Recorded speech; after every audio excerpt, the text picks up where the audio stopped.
Section 2.8 Naming Variables. C++ allow you to name your variable more or less whatever you like. The names should begin with one of the 26 letters, whether it will be a lowercase or it will be an uppercase. After that, it may contain letter, digit or underscore. सबसे पहला alphabet जो होता है आप upper case में ले सकते हैं, लोअर केस में ले सकते हैं। इसके बाद जो है या तो आप अल्फ़ाबेट ले सकते हैं या कोई डिजिट ले सकते हैं या अंडरस्कोर।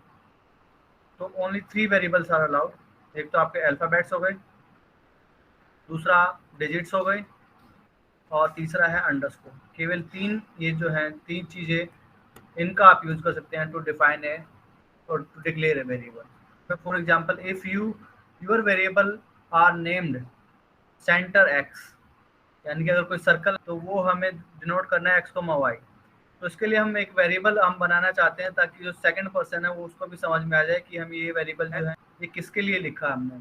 तो ये आप सर्कल के लिए यूज़ करते हैं। ये हमारा सर्कल है, सेंटर में मैंने मान लिया एक्स को वाई पे है, तो इसके लिए मैं एक वेरिएबल डिक्लेयर करता हूँ।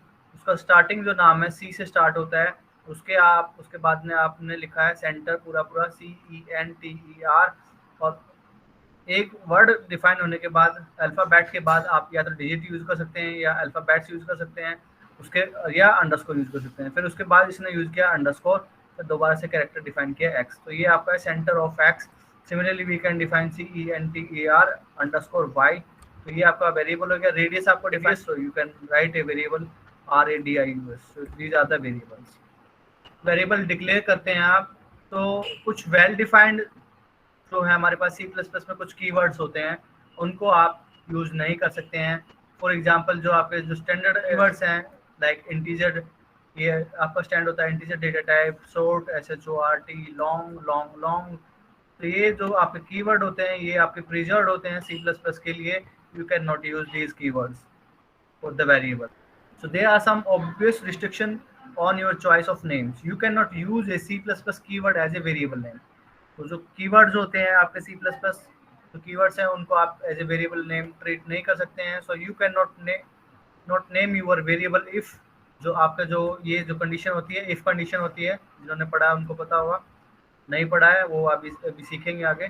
तो ये जो होती है कीवर्ड्स होती हैं इफ लूप के लिए, फॉर लूप के लिए, वाइल लूप के लिए, डू वाइल, तो ये जो होती हैं आपके कीवर्ड्स होते हैं जो कि फिक्स होते हैं और you cannot declare as a variable name. But if you accidentally try to name a variable with one of the C++ more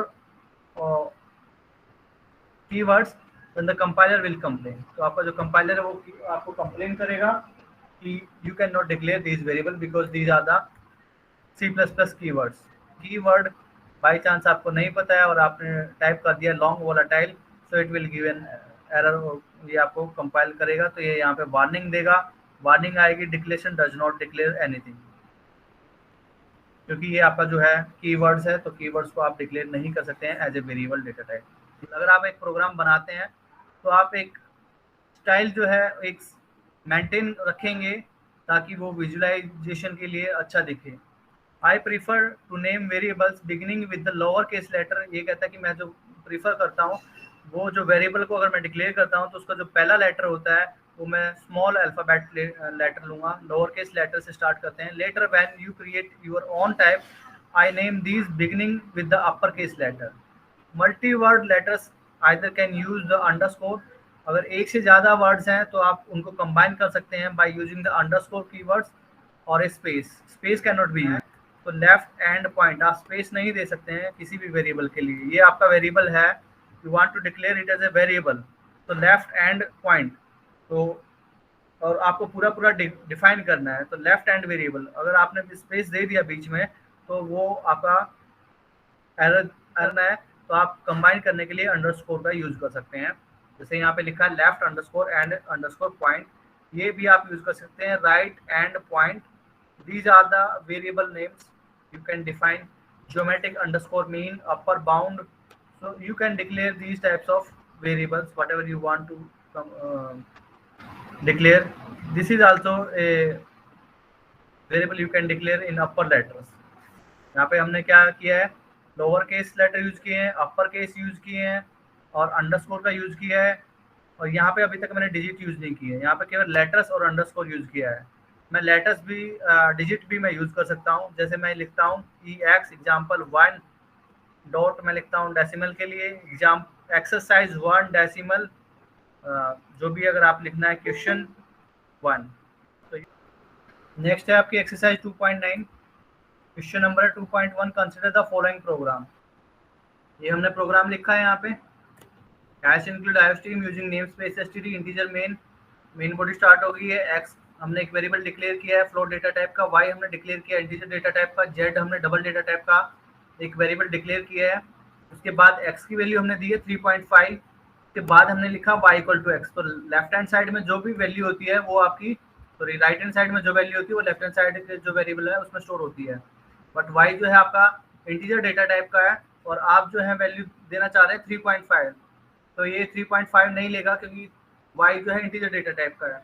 तो 3.5 को ये पहले कास्टिंग कर देगा, इंटीजर वैल्यू से एक्सट्रैक्ट करेगा, इंटीजर वैल्यू आएगी आपकी 3 वैल्यू ये y के अंदर स्टोर करेगा, z इक्वल टू y, तो y की वैल्यू अब 3 थी तो z के अंदर जो है 3 वेरिएबल डिक्लेयर्ड हो जाएगा, तो z will be initialized as 3।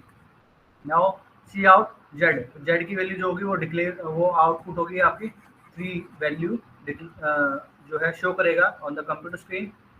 इसको हम कर देते हैं कंपाइल एंड रन,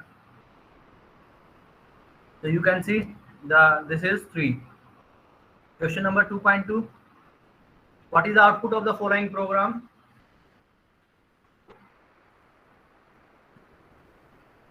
इसका आउटपुट क्या आएगा फॉलोइंग प्रोग्राम का, and which if any of the line give a result equal to 40/3।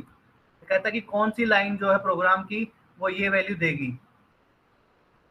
If any, अगर कोई लाइन है तो आप बताएं कि कौन सी लाइन की वैल्यू जो है 40/3 आएगी।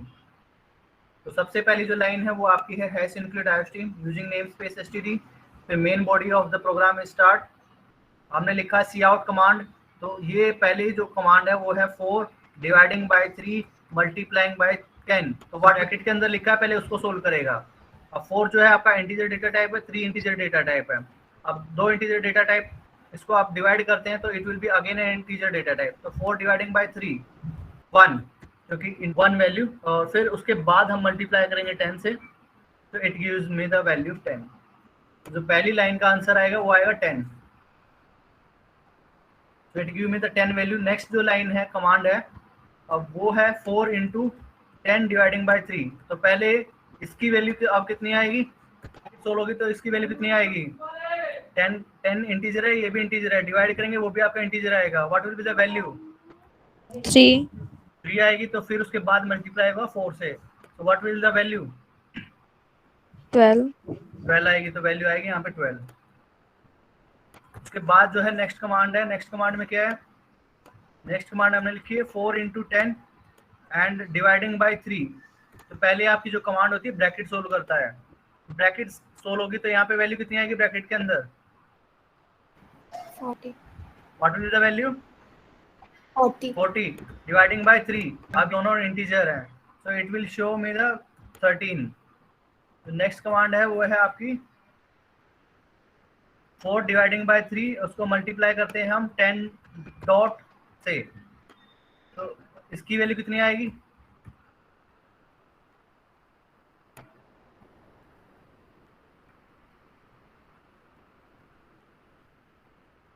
ये आपका कितना है इंटीजर डेटा टाइप है, ये भी इंटीजर डेटा टाइप है, तो इसकी वैल्यू कितनी आएगी 1 आएगी। 1 को मल्टीप्लाई करेंगे 10.0, ये डॉट लगाया इसका मतलब ये डबल डेटा टाइप है और ये आपका इंटीजर डेटा टाइप है, तो इंटीजर डेटा टाइप है इनटू डबल डेटा टाइप। तो अगर इनमें से कोई भी अगर डबल डेटा टाइप का है तो C++ क्या करता है ऑटोमेटिक कास्टिंग कर देगा, वैल्यू जो आएगी उनकी वो डबल डेटा टाइप में आएगी। 4 डॉट, तो 4.3 मल्टीप्लाई करेंगे आप 10 से, ना उसकी वैल्यू कितनी आएगी 1.33, कुछ ऐसे चलता जाएगा, अगर रिकरेंस है तो 1.3 हम 4 लिख सकते हैं और उसको हम मल्टीप्लाई करते हैं 10 से, तो ये आपका डबल डेटा टाइप है और ये आपका इंटीजर डेटा टाइप है, तो वैल्यू जो आएगी वो डबल डेटा टाइप आएगी, उसको हम मल्टीप्लाई करेंगे तो 13.4 या 13.3 वैल्यू आएगी। अगर इसके हिसाब से करेंगे तो ये वैल्यू आएगी 13.3 और मैं रिकरेंस के हिसाब से करता हूँ तो वैल्यू आ जाएगी आपके पास 13.4। 40/3 ये किसी भी लाइन की वैल्यू नहीं मिलेगी। कोई भी ऐसी लाइन नहीं है प्रोग्राम के अंदर जहाँ पे मेरे को 40/3 वैल्यू मिले। ये हमने कोड लिखा है और इसको हम कर जाते हैं कंपाइल एंड रन। तो पहले आई थी वो हमने निकाली थी 10, तो इट इज 10 फर्स्ट वैल्यू। उसके बाद 12 वैल्यू आई थी 12, उसके बाद आई थी 13 और उसके बाद वैल्यू आई है आपकी 10। तो अगर फ्लोट डेटा टाइप है, पॉइंट अगर कुछ वैल्यू है तो वो भी आपका इंटीजर की तरह ट्रीट करता है। और कोई वैल्यू आपके आती है 10 पॉइंट या 20 पॉइंट, अगर इंटीजर डेटा टाइप है और डॉट है तो it will show only the integer part. Dot के बाद जीरो लिखा हुआ है या डॉट लिखा हुआ है तो जो वैल्यू आपकी शो करेगा वो केवल इंटीजर शो करेगा। लेकिन अगर 10.5 है तो कंप्लीट शो करेगा 10.5। तो डॉट के बाद जीरो है या डॉट लगाया हुआ है तो it will show only the integer part. उसके बाद जो वैल्यू आई थी वो है हमारे पास 13.333। रिकरेंस नहीं लिए इसने, तो 13.33 ये वैल्यू आती है 1.333 इस टाइप से, और फिर हम मल्टीप्लाई करते हैं 10 से, so it will show me the 13.33 जो भी है 4 डेसिमल प्लेस तक ये वैल्यू शो कर रहा है। ऑफ द फॉलोइंग प्रोग्राम का आउटपुट बताना है। How does C++ mode operator differ from the mathematical mode operation. ये हमने किया हुआ था जब मैंने मोड ऑपरेटर डिफाइन किया था। मैंने वहां पे बोला था कि ए मोड बी, अगर बी की वैल्यू अगर आपके पास पॉजिटिव है या बी की वैल्यू नेगेटिव है तो दोनों केस में जो C++ है वो बी को हम ट्रीट करता है as a positive quantity, and जो भी वैल्यू आएगी ए को हम डिवाइड करेंगे बी से, जो रिमाइंडर आता है आपका आर वो शो हो जाता है, डिस्प्ले कर देते हैं। बट अगर ए पे अगर कंडीशन है, अगर ए की वैल्यू नेगेटिव है तो ए को हम डिवाइड करेंगे बी से, रिमाइंडर आएगा और जो नेगेटिव साइन है वो यहाँ पे आपका मेंशन होगा। क्या hash include iostream using namespace STD integer main. उसके बाद जो है पहली कमांड है सी आउट और माइनस का 5 modulo 3। So what will be the value करना है आपको? -2। इट विल शो -2 बिकॉज अगर ए की वैल्यू नेगेटिव है तो नेगेटिव आएगा, और जो रिमाइंडर है ए को हम डिवाइड करेंगे बी से और जो रिमाइंडर आएगा वो आप यहाँ पे लिखेंगे। तो 5 जो है आपका उसको हम डिवाइड करेंगे 3 से, तो it will give me the reminder 2। So यहाँ पे 2 आएगा विद द नेगेटिव साइन। यहाँ पे नेक्स्ट कमांड है सी आउट, तो 5 modulo operator 3, so it gives the value कितनी आएगी? 2। उसके बाद नेक्स्ट कमांड है माइनस का 5 डिवाइडिंग बाय -3, तो what will be the value? -2। कितनी आएगी? सोच के आंसर देना, सोच समझ के।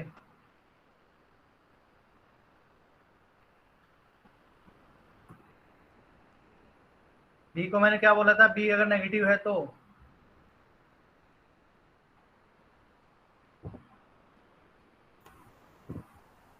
बी की वैल्यू नेगेटिव है तो क्या वैल्यू आएगी? It will treat as a positive quantity. So this is same as minus का 5 modulo 3, so it will give -2. Next command है आपकी 5 modulo -3, so what will be the value? 2। It gives the 2 value because minus को ये जो है consider नहीं करेगा जिससे हम डिवाइड करते हैं, तो it will be treated as a positive quantity. So this is same as 5 modulo 3, so it gives me the 2 value. So हमारे पास जो ये है आपका प्रोग्राम जो कि क्वेश्चन नंबर 2.3 है। अगर इसको हम करते हैं कंपाइल एंड रन तो वैल्यू देखते हैं कितनी वैल्यू आएगी। तो यू कैन सी पहली वैल्यू है आपकी -2 जो कि हमारी करेक्ट वैल्यू है -2। सेकंड वैल्यू आई थी हमारे पास 2, थर्ड वैल्यू आई थी -2, फोर्थ वैल्यू आई थी 2। तो this is output of your program. Explain why the expression, ये हमने लिखा सिंगल कोट्स के अंदर और ये हम लिखते हैं =3। Explain why this expression is legal C++ and what is mean, what value does this expression have? तो इस एक्सप्रेशन की वैल्यू क्या आएगी? ये लीगल एक्सप्रेशन क्यों है? क्योंकि यहाँ पे जो आपने लिखा है वो आपका सिंगल कोट्स के अंदर है। सिंगल कोट्स के अंदर आपने एक वैल्यू डाली है तो ये आपका किस तरह ट्रीट होगा? कैरेक्टर। तो it is a character data type. तो ये जो कैरेक्टर डेटा टाइप होता है उसको हम लिखते हैं कैरेक्टर ऑफ एनी वेरिएबल। अगर डिक्लेयर कराना है तो char x, और x की जो वैल्यू हम डिक्लेयर करते हैं सिंगल कोट्स के अंदर और एक सिंगल आपका वर्ड रहता है, सिंगल वैल्यू रहती है सिंगल कोट्स के अंदर, सिंगल कैरेक्टर। तो ये आपका जो है कैरेक्टर वेरिएबल है, ठीक है। और ये हम चेक करना चाहते हैं क्या इक्वल है, क्या ये इसके इक्वल है, और ये आपकी जो है वैल्यू है आपकी इंटीजर डेटा टाइप है, तो ये क्या आपस में इक्वल होंगे, नहीं होंगे। क्योंकि इक्वल अगर आपको चेक करना है, इक्वल तो सेम डेटा टाइप होना चाहिए ना कंपैरिजन के लिए। Yes sir. अब ये तो मैं चेक कर सकता हूँ कि 3 = 3 है या नहीं है, ये तो मैं चेक कर सकता हूँ। चेक तो तभी कर पाऊंगा ना जब दोनों सेम टाइप के होंगे। अब यहाँ पे ये जो है आपका कैरेक्टर डेटा टाइप है, यहाँ पे आपका इंटीजर डेटा टाइप है।